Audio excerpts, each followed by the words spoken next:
3 new allegedly true Dogman Campfire stories.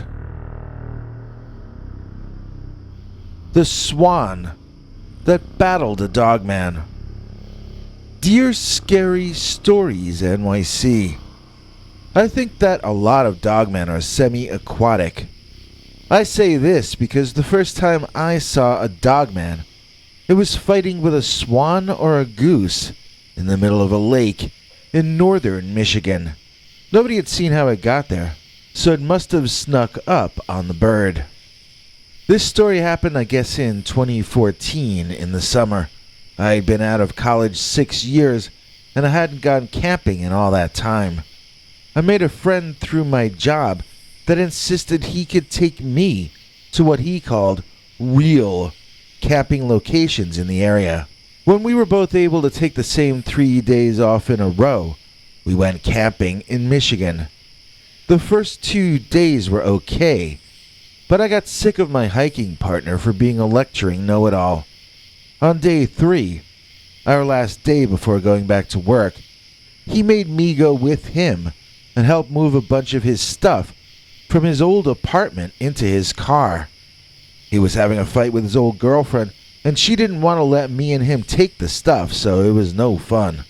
Then, from there, we picked up his new girlfriend, who was going to spend our 3rd day camping with us. Then that night I was supposed to help him move all his stuff into the new girl's apartment. Nobody asked me if this was all right, but nobody asked me if any of this was all right. So it was our last day camping, and my coworker and his new girlfriend took me to some tiny lake in the woods. It was nice that nobody else was there, and that my hiking partner had someone else to lecture. I enjoyed watching the water and meditating until the day started to begin to turn to night. There were these 3 white birds. I don't know if they were cranes or swans or what, but they were swimming on the surface of the water, and everything felt so mellow. The next thing you knew, one of the birds was quacking and screaming. Water was splashing everywhere, and some kind of fight was going on. I looked out in the water, and I saw a big, gray, dog-headed werewolf man, just like the ones you show in your thumbnails, standing there in the water, and he was trying to grab the neck of that goose or whatever it was. He wanted to wring that goose's neck. Now that dogman was clearly king of the predators, but the goose or swan, he had a lineage going back to the dinosaur days, and he wasn't going to back down easily. That bird couldn't ever defeat the much larger dogman in a fight, but it sure could make him look ridiculous for bothering to fight him in the first place. It looked to me like the dogman was going to be the one to give up, when suddenly there was a loud explosion in my ear, and I dropped to the sandy beach before realizing it was my macho hiking mate showing off for his new girlfriend. He had fired his weapon over the dogman's head, telling him to leave the swan alone in super macho Marshall Dillon style. Everything froze. The dogman froze. The bird froze. I froze. We all just stopped and stared at my hiking partner for a really long time. Nobody moved. I couldn't even breathe. The dogman was giving that guy a glare like I've never seen anyone get in my life. Like the evil eye. It was like this moment that felt like it was gonna last forever. Was the dogman gonna crush my idiot hiking partner's head? What was he gonna do? And then, sort of casually, the dogman waded away to the other side of the water and disappeared into the underbrush over there. The sense of relief I felt was enormous. We could finally breathe again. I thought that was that. Happy ending. Let's celebrate. Then let's get out of that location. My hiking partner felt that we had won the exchange, and we had established dominance. So why did we need to move? It was our turf now. I argued that there was a difference between winning a skirmish and winning a war, but this individual felt that he was the expert, not me, and that we were staying in that location for the night. I told him that the dogman was going to come back and mess with us, but he bet me $20 that it wouldn't. In the morning, after a good, quiet night of sleep, I had to concede that the dogman had never come back, and I paid the jerk his 20. I told him that he was just lucky that he found a dogman who didn't hold grudges. After breakfast, we packed up and walked back to where we had left his car. When we got there, we saw that someone had torn every single one of Homeboy's belongings out of this car, smashing up the car windows in the process, and everything that we were supposed to move into the new girl's house that evening was shattered to pieces all over the parking lot. Now I had a little doubt who did that, or maybe I should say, what did that. Because of Dogman, I had to walk home from camping that time. But because of Dogman, I didn't have to help that fool move. You win some, you lose some. That's the lesson I learned on the day I met the Swan that battled a Dogman. The birds squawk whenever Dogman comes near. Dear Scary Stories NYC, when my wife first passed away and I was left alone in our home here in upstate New York, I began to notice sounds and sights in the area that I had never noticed before. For one thing, the birds around here would start squawking loudly whenever this one large house cat would make his rounds through the woods where I lived. And then came the year 2020, in which my part of the upstate forest got visited by a certain upright walking canine cryptid that most often gets referred to these days as the Dogman. It happened one lazy morning that year when I heard the birds going nuts outside the house, and I went and got the cat treats I had bought last time I was at the store.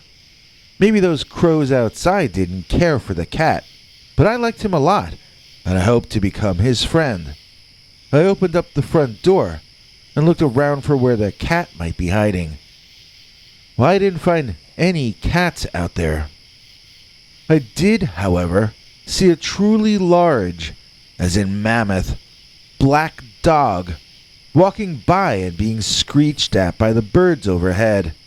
And then I saw something that made this day different from any prior day, and different from any day that would come afterward either.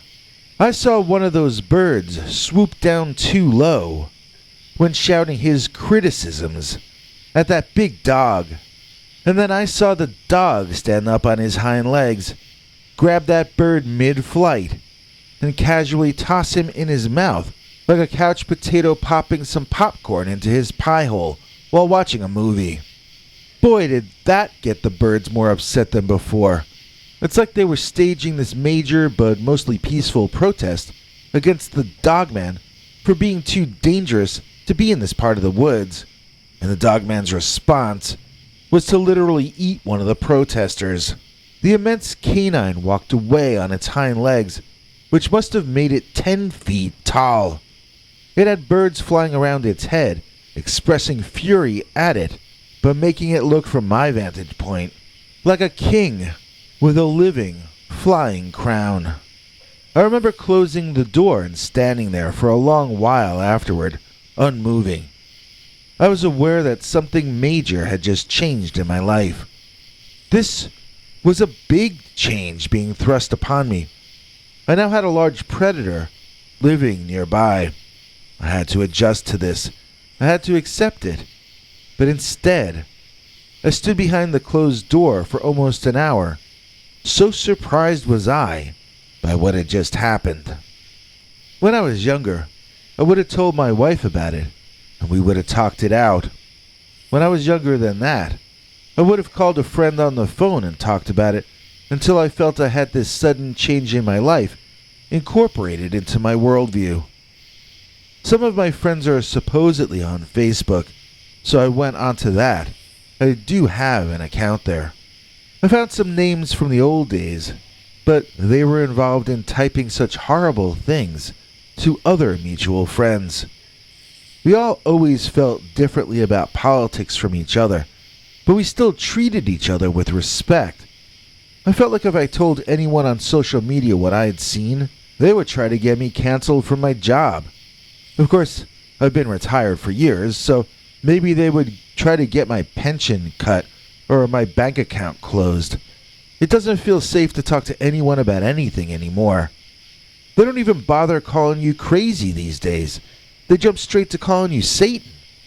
Something bad has happened to the human race, and I began to feel that badness was embodied in the upright walking dog that the birds outside hated and feared so much. I would hear him coming by in the mornings, and I would hear him in the evenings. I suppose I would hear the birds reacting to his presence. I had assumed that meant those were the only times when the creature would be near my cottage, but those were the only times he came by when the birds were awake. Apparently birds do sleep, but I really don't know for sure that the Dogman ever does. One night I got up to use the facilities. I didn't check the time, but it was some hour between midnight and dawn. I was doing my business and looking out the bathroom window in my house when I thought I was seeing my own reflection in the window out of my peripheral vision. When I focused my attention on that reflection, however, I saw at once that it was not my own visage looking back at me. It was the face of that dog-headed man. It was the face of the man the birds loathed so much, but the birds were not around to be upset by his presence. They were off sleeping, wherever it is that they sleep, and this beast man was wasting his night by standing perfectly still, looking in at me, doing what I was doing. I pulled the shades shut, as insulted as anything else, and I stormed off to bed. But once there, I found I couldn't get back to sleep. Every sound I heard from outside seemed like the Dogman in my mind. Why was he spending his nights staring at me instead of hunting for food, or sleeping, or doing something productive or normal? After some time, I found I would draw the shades every time I heard the birds erupting into their shouting and flapping routine. Sometime after that, I started keeping the shades drawn all of the time, wanting to see as little of the outside world as I could manage to see. I watched television a lot less, too. I became more insular, and my world grew much, much smaller. From what I could tell, this was happening all over to a lot of people at once. It's just that the excuse for most people wasn't the Dogman of upstate New York. Then one morning, the birds started screeching and complaining, and it was the last straw for me. I was so sick of that Dogman. I was so sick of those loud birds. I threw open the shades, one at a time, not seeing the Dogman out there, but letting some sun into my home for the first time in a long time. Not seeing the dog anywhere, but still hearing the birds going nuts. I threw open the front door, ready to tell that Dogman what I thought of him. I didn't see anything canine within my field of vision, but I did hear something meowing at my feet. It was that large neighborhood house cat who the birds hated. He hadn't been coming around for months. I don't think he felt it was safe to walk around while the Dogman was in town. And then all of a sudden I realized the big thing was gone. At least for now, the Dogman has left my woods, and the world is good again. At least for me. It's been a year now, or a little longer, and I haven't seen him come back so far. I won't be surprised if he does, but I hope he stays away. It's unpleasant having him traveling through because the birds squawk whenever Dogman comes near. I saw a Dogman fall out of the sky. Dear Scary Stories NYC. My wife and I were camping near a little tiny lake in southeast Pennsylvania in the late summer of 2003 when we witnessed a large 11 or 12 foot tall dog-headed humanoid drop down straight out of the sky and splash land in the dead center of the lake. For a moment I wondered if whatever that was had perished upon impact, but in only seconds we could see that the big muscular canine was not only alive, he was coming directly after us. There was no question in our mind that we had to abandon our camp and retreat to our car. We needed to secure ourselves inside that vehicle, and then we needed to exit the scene. I remember thinking these things. I remember saying them out loud. I remember terrified feelings in my belly that this was something inexplicable happening, something illogical. But I beat that back, and I listed priorities out loud. And then, once I'd finished, I went over the list and prioritized them all over again. It didn't matter that nothing was making sense, so don't even think about that. If we live long enough, we may enjoy the luxury of wondering about that later. My wife grabbed what she could carry of her things, and some of mine as well. I put out the campfire and grabbed whatever else I saw. Then we ran out of our campsite, out of the bright moonlit night, into the dark tree cover, under the woods, leading back to the place we had parked our car. I looked behind, and I saw the dog-headed diver following us on land into the woods. He walked upright, like a man from space, but he looked hairy, like a werewolf sort of a monster. His fur was dripping wet, and he was leaving puddles of water wherever he stepped. I wondered if the werewolf or canine-type head was some sort of helmet or mask, because his eyes lit up, bright red, like he was a robot in an old TV show from the 70s or 80s. They weren't blinking lights, but they were that sort of bright red used for robot lights in old genre TV shows, like that one with Lorne Greene in space, or the other one with Richard Benjamin in space. There was nothing else robotic or artificial looking about the creature other than those strange eyes. It was a hairy humanoid with the head of a pit bull and a body like a furry version of Wolverine from the X-Men. You know, you can be having an ordinary night out of an ordinary life, doing ordinary things with an ordinary person, and then suddenly a dogman splashes into the water you're camping by, and then you're living in a science fiction movie. This was like Logan's Run meets Planet of the Apes, only the ape was a dog-headed man. We lost half of what we were carrying in those woods, but threw what remained in the back seat as we jumped into our Toyota to make our grand escape. And the dogman chased us right up to the car, banging on the hood as I started the engine.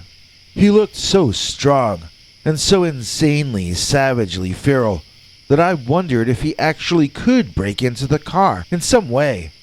I got that engine going, and then I just drove through that dogman, literally moving him out of the way so that we could leave. Even after we drove away, the creature ran after us for several minutes. I got up to the speed limit, and so did that thing. My wife was shouting for me to go faster, but the last thing I needed was a ticket for speeding. I told her that that creature had to get tired eventually, and I just kept driving at 55 miles an hour. The dogman kept up with us easily, banging on the passenger seat window and making my wife scream louder each time he did that. I have to admit that my wife was reduced to a quivering mess by the time the dogman got too tired to keep up with us anymore. But my plan did ultimately work. We got the creature to give up on us and leave us alone, and I didn't get a ticket for speeding. So, years later, I was telling the story of that night to a guy I met at a party, and he started telling me about a writer from the Bronx from the early 20th century named Charles Fort. He said that Fort wrote a lot about incidents like the one that happened to us. According to this guy, Fort felt that we are property, although he didn't say who he thought we belonged to. According to Charles Fort, someone or something who owns us has been dropping different kinds of life forms into various ecosystems for a long time. Sometimes there are rains of frogs or rains of fishes. My wife and I just got to see a one-man reign of Dogman. That's all. I mean, I guess this guy's theory is as good as any other theory. I'm not sure I have an explanation for any of it myself. The only thing I know is what I knew while it was happening, and that is, I saw a dogman fall out of the sky. Experiencing the post-holiday blahs? Need something to get your blood pumping again? Then check out the Dog Days of January, a new Dogman story each day for the rest of the month here on Scary Stories NYC. Sandra Freeman. She's more badass than a demon. Her list of faults smaller than a mitochondria because she's our EP named Sandra. Please join us in thanking Sandra Freeman for making this episode possible. In exchange, she gets to see our secret uncensored Dogman stories, far too wild to ever tell on this channel. We just had one in which a guy claims to dish all the secrets he learned the night he was trapped in a cave with a Dogman couple. If you want these and other perks, all you've got to do is either join our PayPal subscribers club at peterbernard.com or else click that join button under this or any of our videos to become a Scary Stories channel member. And now here's international TV spokesmongrel Henry Lee Dogman to fill you in on any deets I may have left out. Hank? Thanks for watching till the end. If you liked what you saw, please consider clicking like on the video or sharing it with your friends and family that you think might also be interested. If you would like to see more of our work, please consider subscribing and hitting that bell icon next to the subscribe button so that YouTube will alert you when we put out a new video. To become a channel member and gain access to our special perks, you can click that join link under each of our videos. Another option is to join our PayPal subscribers club at peterbernard.com. You can join for as little as 99 cents on YouTube or $1.50 at peterbernard.com, and that gains you access to our weekly secret uncensored episodes. If you'd like to see our 21 hours of archives of uncensored Dogman stories, then please join at the $3 level or above. To get to watch our shows in advance of the public, please join at our $10 level. That gets you all the perks. If you join our channel memberships, you need to check our community page here on YouTube in order to get the links to the secret videos and other perks. If you're in the PayPal subscribers club, Peter will email you all the news and links himself. Once joining the PayPal club, which is Peter's homemade club, please give him a chance to see that you've joined and to compose you a personal welcome email, as none of that is automated. But whichever you join, we'll name you an executive producer for the next available episode. Do you have a scary experience that you'd like to share with us? You can email us at scarystoriesnyc@gmail.com or call our Scary Stories voicemail hotline at 804-LA-SCARY. That's 804-537-2279. It's a Google voicemail box, so that means it keeps cutting off after every 3 minutes. If your story is longer than that, please keep calling back and we can piece it together on our end. Good night, and have a scary tomorrow.